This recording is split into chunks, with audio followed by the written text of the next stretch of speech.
Now, some have speculated that or suggested that the Conservative Party are being defined by Brexit and their internal fighting over Brexit. I think this was put to, I think it was Emily Thornberry.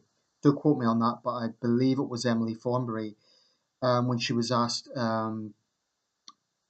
it Labour? It may not have been Emily Thornberry actually. I think it was a Labour Party activist. She was asked, do we know Labour's position on Brexit? And she made the somewhat valid point that at the moment the Tories seem to be defined by their Brexit squabbles. I think there's some truth in that, but there are other areas the Tories should be known for, and one of them, I believe, is their harsh track record on welfare.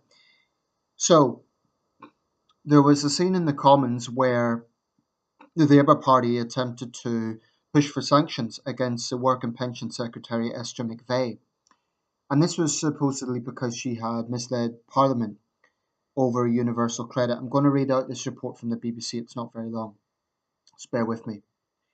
Labour's attempts to sanction Esther McVey for her handling of the rollout of universal credit have failed.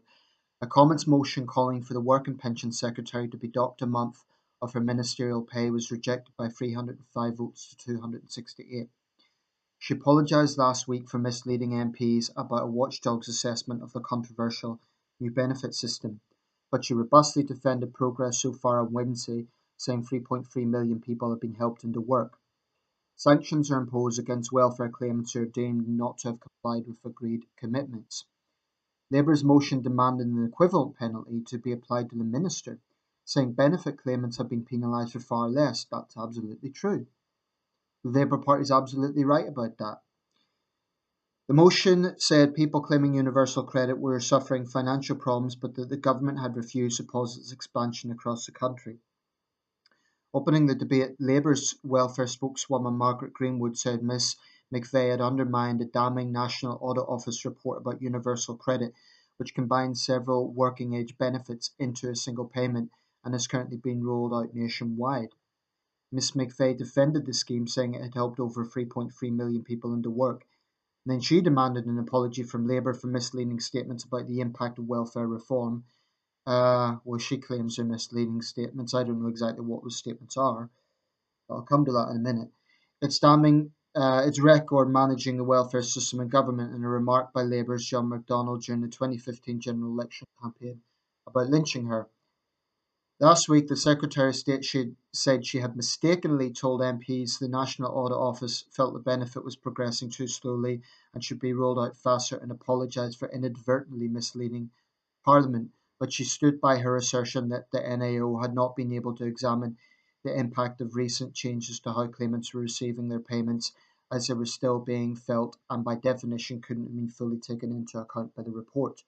In May, Labour tried a similar technique on Transport Secretary Chris Grayling, but its bid to fine him the cost of a railway season ticket was outvoted. Okay, obviously, there's partisan politics going on here. I'm not going to deny that. But I'm also not going to deny that I fully favour it. Why shouldn't Esther McVey understand at least a little bit what claimants go through? I mean, she says she made a mistake and she apologised for it. But the point is, there have been harsh sanctions on welfare claimants, sometimes through no fault of their own, through administrative error. There was one example where a woman was actually threatened with sanctions because her work capability advisors had got the dates mixed up. Their mistake, not hers. And they didn't turn up to her house. So she got sanctioned because she was accused of not attending the meeting. This is something I'm not neutral on. I think the way the Tories treat claimants is nothing short of disgusting. Why? Because whilst they boast about helping people into work, what they don't talk about is the number of people they have literally driven over the edge. This is no hyperbole. You look at the rate of suicides for people who are unemployed versus people who are in stable work, it's significantly higher. Now, people say, well, that they'd be depressed regardless of who was in government. But the point is, when you have a government that is actively using populist language, turning the majority against the minority, that makes a difficult situation even harder. Esther McVey is a very callous person. She doesn't give a damn about how individual claimants feel. Now, I don't condone John McDonnell's comments about lynching her, that's obviously extreme. But why shouldn't she be docked pay? I suspect the reason it failed was because ministers are worried it would set a precedent whereby every time they make a mistake they will be docked pay. I don't necessarily support that, but in this case, we're talking specifically about a minister who is particularly hardline on the target demographic of her department, i.e., the unemployed. She's even more vocal than Ian Duncan Smith was, and if she thinks that unemployed people should be punished and sanctioned over the most flimsy um, of mistakes or of indiscretions, then why the hell shouldn't she face some consequences? I mean, to be quite honest, the salary that she makes, being docked a month's wages would not make much difference to her. It wouldn't put her in the sort of financial difficulty that claimants find themselves in. A ministerial salary is very comfortable. I forget what the exact figure is. I believe it's, um, don't quote me on this, it's over 100,000 anyway. So you dock that for a month, she would feel it, but she is not going to be struggling. So she's saying it was a mistake, and maybe it was, but she has to understand that claimants are punished for far less. And I think the only reason it failed is because ministers didn't want to set a precedent. Um, I think what the Tories do is they play to their base.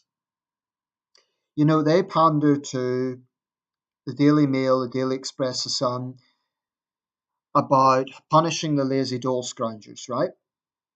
You see it on their billboards during general election period. I actually wrote to Theresa May years ago, about 8 years ago, when she was Shadow Work and Pension Secretary, and she kind of denied that the Tories had that attitude to the unemployed, and she blamed media distortion. Well, what happened during the 2010 election campaign? The Tories had all these billboards, "We'll make the unemployed work." You know, I think it's utterly despicable what they do in terms of trying to turn the majority against the minority. And like I say in all the videos related to this, I get it. There are people who abuse the system, and that's wrong. But why should there be double standards for a minister? You know, if she can mislead Parliament, that's a serious matter.